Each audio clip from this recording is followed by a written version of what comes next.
wanted to talk about the weapon sounds I made for this project because I've never had to use more layers in individual sounds to symbolize different elements in a single source. I knew going into this project that the weapons themselves are relatively close to what you would find in the real world, but also have a sci-fi element to them that really needs to be brought out but couldn't be overbearing. Each sound has about 7 or 8 elements that all support a different function. For the main rifle, I started with the sound of a very strong .30 caliber rifle, which served as a good base layer.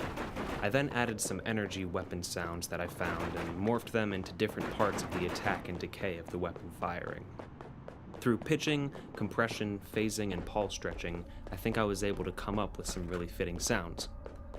The most interesting element I added to the two weapons was actually the firing pin, because I wanted the player to really hear every part of the weapon.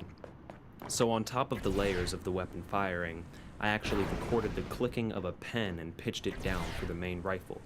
Then, for the launcher, I recorded the squeezing noise of a hand exerciser to give the feeling of a more required force to fire the weapon. For the firing sound of the launcher, I felt that it was a bit less realistic than the main rifle, which gave me a bit more freedom to experiment with different effects like phasing and chorusing to really make it sound like an explosive shot of pure energy. First, I started with the sound of a regular missile launcher firing. I then added something very similar to the Star Wars blaster sounds, which was just a long and thick metal wire being hit with a hammer. After that, I added in a big gust of wind pretty far back in the mix, but still noticeable enough for it to sound like the projectile was bursting through the air. There were some other really great energy noises that I found that made this weapon come to life in a way that went way beyond my own expectations. For the sound of the projectile traveling, I took a few of the found energy layers and bounced them to their own file. I then pulse stretched them incredibly long so that it went from 2 seconds to about 30.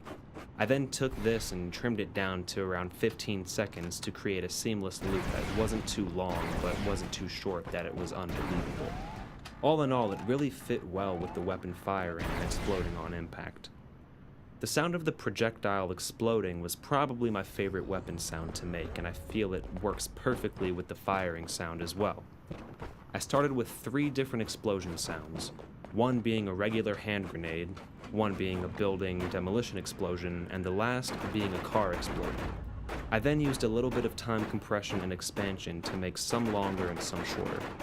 Under those real-world sounds, I added the sound of thunder and lightning, as well as an electric burst from a Tesla coil to add a lot of literal energy to the sound.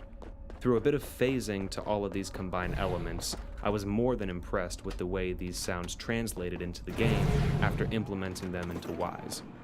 I feel that all of these weapon sounds, including the random pickup and death noises not discussed, contribute to a fantastic user experience.